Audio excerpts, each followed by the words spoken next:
আজকে আমি একটি বহু আর্ট করে দেখাবো। বহু আর্টের সঙ্গে আমরা কম বেশি সবাই পরিচিত।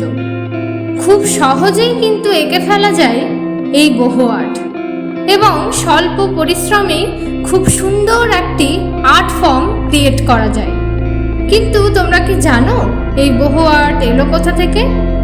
আসলে বহু বা বোহেমিয়ানিজম হলো একটি ফরাসি শব্দ। 19 শতকে প্যারিসে একদল শিল্পী ছিলেন যারা প্রচলিত সামাজিক রীতিনীতির বাইরে গিয়ে শৈল্পিক স্বাধীনতাকে বেশি গুরুত্ব দিয়েছিলেন। এখান থেকেই শুরু হয় বহু আর্টের পথ চলা। এই বোহেমিয়ান চিত্রকলায় রোমানি যাযাবর গোষ্ঠীর জীবনধারা এবং তাদের প্রাণবন্ত সংস্কৃতির প্রভাবও দেখা যায়।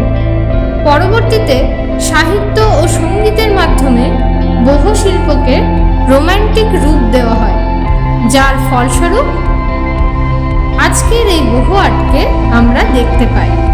একজন বিখ্যাত ফরাসি সাহিত্যিক ও কবি ছিলেন হেনরি মার্গার, যার লেখা একটি আইকনিক নভেল সিনেস দে লা ভি দে বোহেম।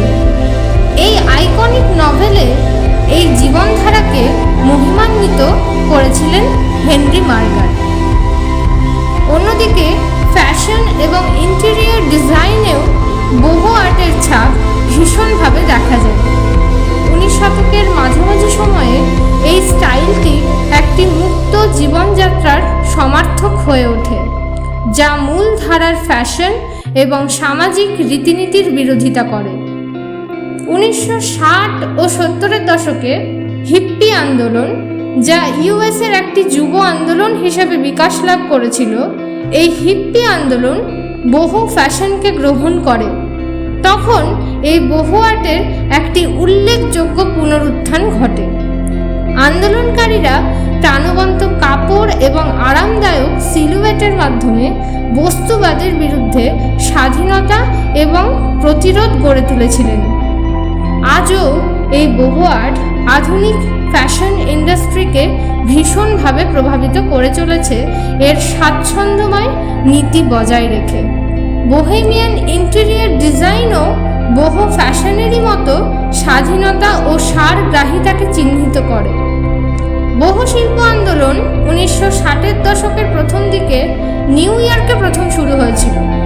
এই আন্দোলনে জিন মিশেল বাস্কিয়েট এবং কিথ হ্যারিংয়ের মতো শিল্পীদের খুব বড় অবদান ছিল, যারা নতুন দৃষ্টিভঙ্গি এবং প্রাণবন্ততা এনেছিলেন।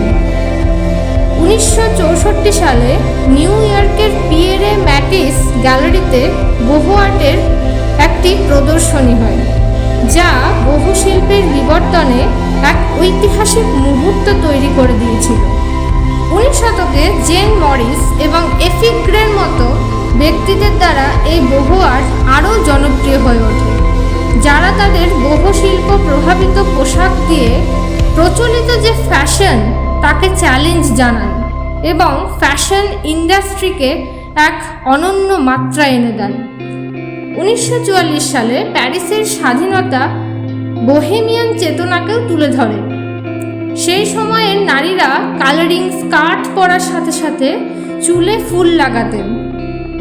তাদের যে সাজসজ্জা সেই সময়ের যুদ্ধের ভয়াবহতার সম্পূর্ণ বিপরীত ভাবধারাকে ইঙ্গিত করেছিল।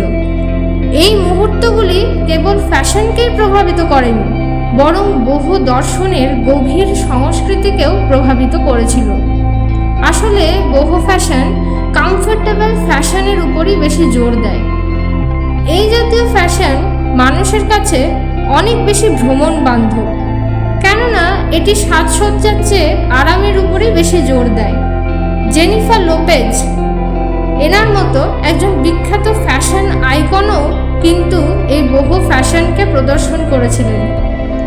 উপরন্তু এই বহু শিল্প মুক্ত উদ্দীপনা এবং প্রাকৃতিক নান্দনিকতাকে নির্দেশ করে। আচ্ছা বলো তো, স্বাধীনভাবে বাঁচতে, স্বাধীনভাবে কাজ করতে কে না চায় না? যেহেতু এই বহু আর্ট শিল্পীর মুক্ত মনারই পরিচয় দেয়, তাই এই বহু শিল্প হলো সেই শিল্প যা আমাদের স্বাধীনভাবে বাঁচতে শেখায়। আজ আমরা স্বাধীন দেশে দাঁড়িয়েও অনেক জায়গায় পরাধীন। সেজন্য কোথাও গিয়ে এই চিত্রশিল্প যেন আমাদের সেই স্বাধীনতারই স্বাদ এনে দেয়।